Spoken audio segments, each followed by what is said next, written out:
अब है यहाँ पर भाषा विकास के सिद्धांत। ये बहुत ही इम्पोर्टेंट है चॉम्स्की, जिन्होंने दिया है भाषा विकास का सिद्धांत। इस पर एक क्वेश्चन तो 100% आता ही है, कम से कम एक क्वेश्चन। ये आपका CDP में भी मिल सकता है और लैंग्वेज में भी मिलेगा। भाषा की क्षमता जन्मजात होती है, ये किसने कहा है? चॉम्स्की ने कहा है। और क्या कहा है कि भाषा को ग्रहण करने के लिए हमारे पास भाषा ग्रहण यंत्र होता है, जिसे LED यानी लैंग्वेज, यहाँ पर LED कहते हैं। तो यहाँ पर LED का मतलब है language acquisition device. Language acquisition device यानी ये सभी में पाया जाता है। लैंग्वेज एक्विजिशन डिवाइस यानी ये भाषा को ग्रहण करने का एक यंत्र माना है किसने? चॉम्स्की ने, कि ये सभी के अंदर एक यंत्र पाया जाता है लैड यानी LED, जिसे कहते हैं लैंग्वेज एक्विजिशन डिवाइस। ये किसी भी भाषा को बच्चे आसानी से ग्रहण कर लेते हैं। दुनिया की किसी भी भाषा को सीखने के लिए हमारे पास सार्वभौमिक ग्रामर संरचना यानी UGS यूनिवर्सल ग्रामर सिस्टम या जनरेटिव ग्रामर होती है, जिससे वो कोई भी भाषा है उसको समझने में मदद मिलती है। सभी बच्चे 1.5 से 2 वर्ष में बोलने लगते हैं, वो चाहे जिस भी कंट्री के बच्चे हों, वो 1.5 से 2 वर्ष में बोलने लगते हैं। अब यहाँ पर देखिए स्किनर इसके बारे में क्या कहते हैं, भाषा सिद्धांत के बारे में, यानी स्किनर का सिद्धांत क्या कहता है। तो यहाँ पर क्या है, इस सिद्धांत को भाषा का वातावरणीय क्रिया प्रसूत अनुकरण सबलीकरण का सिद्धांत भी कहते हैं। स्किनर ने कौन सा सिद्धांत दिया है? वातावरणीय क्रिया प्रसूत अनुकरण या सबलीकरण का सिद्धांत भी कहते हैं। किसके? स्किनर के सिद्धांत को, जिसके 3 चरण होते हैं। पहला क्या है? अनुकरण। तो बच्चा अनुकरण करके सीखता है। वो कहाँ से अनुकरण करता है? सबसे पहले अपने माता पिता के द्वारा जो भी कहा जाता है उसका वो अनुकरण करता है। दूसरा क्या है? साहचर्य। साहचर्य यानी शब्द और वस्तु को आपस में जोड़ना। जैसे उसने किसी वस्तु को देखा, उसका नाम पता है, तो उस शब्द को उस वस्तु से जोड़ करके, इसीलिए बच्चों को जो है पिक्चर बुक से सिखाया जाता है। यानी पिक्चर में कोई अक्षर बना होता है, आ से अनार, तो यहाँ पर शब्द को उस वस्तु से आपस में जोड़ना। दूसरा क्या है? सबलीकरण। माता पिता सिर्फ सही साहचर्य को बढ़ावा देंगे, ये क्या है? सबलीकरण है। तो चलिए अब हम जानते हैं भाषा का सापेक्ष सिद्धांत। भाषा का सापेक्ष सिद्धांत, तो ये क्या है? यह सिद्धांत लीवोर ने दिया है, जिनका मानना है, तो भाषा का सापेक्ष सिद्धांत दिया है लीवोर्फ ने, जिनका मानना है कि भाषा वस्तु सापेक्ष होती है। यानी जिस भाषा में जो वस्तु होती है वहाँ इसके कई नाम होते हैं, लेकिन जहाँ वस्तु नहीं होती है वहाँ 1 या 2 या कोई नाम नहीं होता है। जैसे यहाँ पर एक शब्द दिया हुआ है चाउमीन।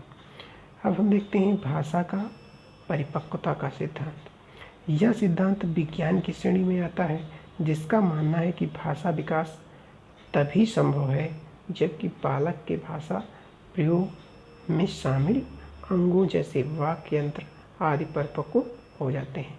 यानी भाषा बोलना बालक कब सीखता है? जबकि उसके अंग बात करने वाले यानी बोलने वाले अंग क्या हैं? परिपक्व हो जाते हैं।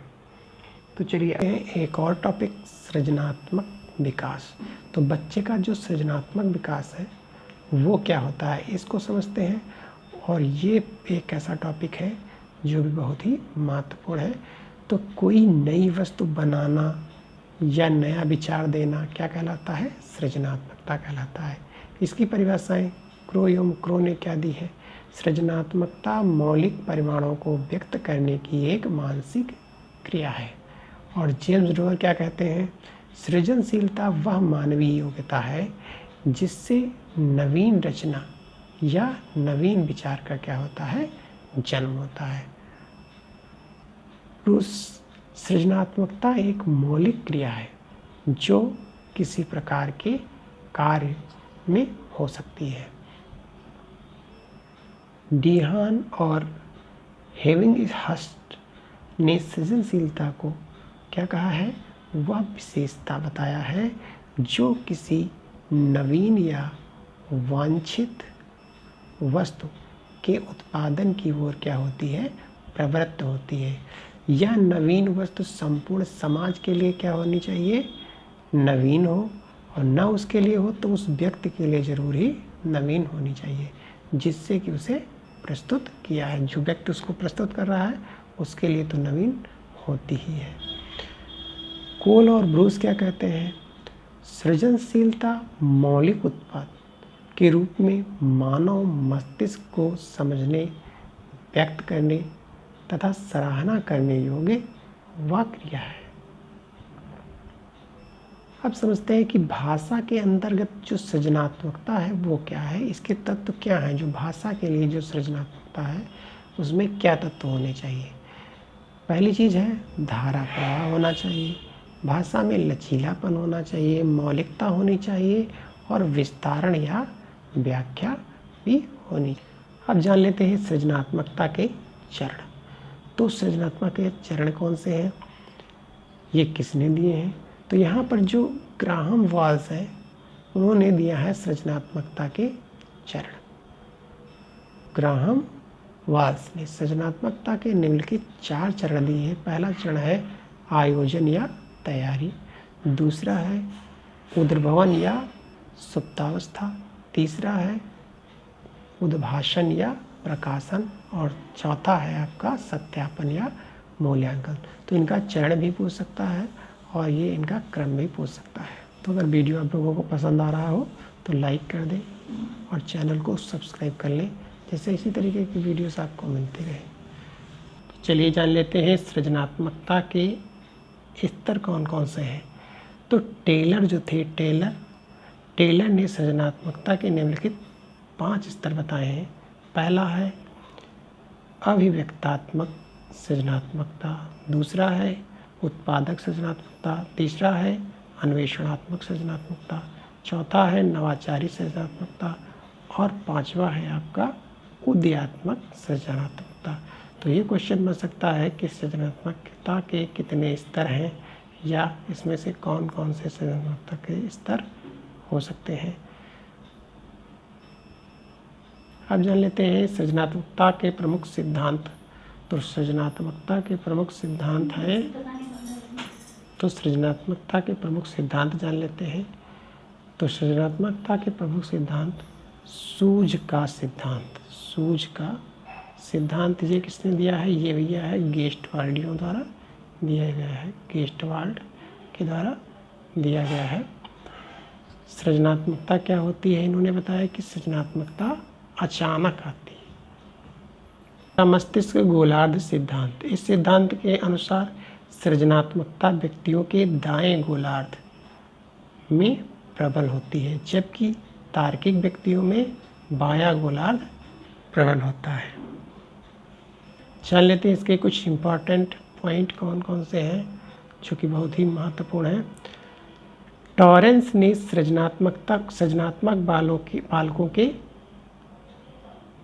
तो चलिए जान लेते हैं इसके प्रमुख बिंदु। टॉरेंस ने सृजनात्मक बालकों के 84 गुण बताए हैं। सृजनात्मकता की ब्रेन टर्मिनल या मस्तिष्क उद्वेलन विधि के जनक ओशबॉर्न है। गिलफोर्ड और टॉरेंस ने सृजनात्मकता के निम्नलिखित 4 परीक्षण बताए हैं। टिन के डब्बे का परीक्षण, उत्पाद सुधार परीक्षण, वृत्त परीक्षण या चित्र निर्माण परीक्षण। तो ये जो परीक्षण दिए गए हैं इन पर भी क्वेश्चन बनता है कि कौन कौन से परीक्षण सृजनात्मकता के परीक्षण हैं।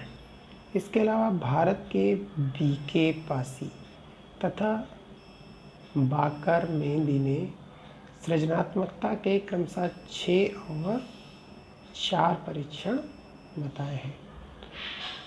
तो इस प्रकार हम लोगों ने सीखे हैं भाषा के विकास और सृजनात्मकता से संबंधित कुछ महत्वपूर्ण तथ्य जो कि सीटेट के लिए बहुत इम्पॉर्टेंट है। तो अगर ये आप लोगों को पसंद आए हो तो चैनल को सब्सक्राइब करिए और वीडियो पसंद आया हो तो लाइक करिएगा। धन्यवाद।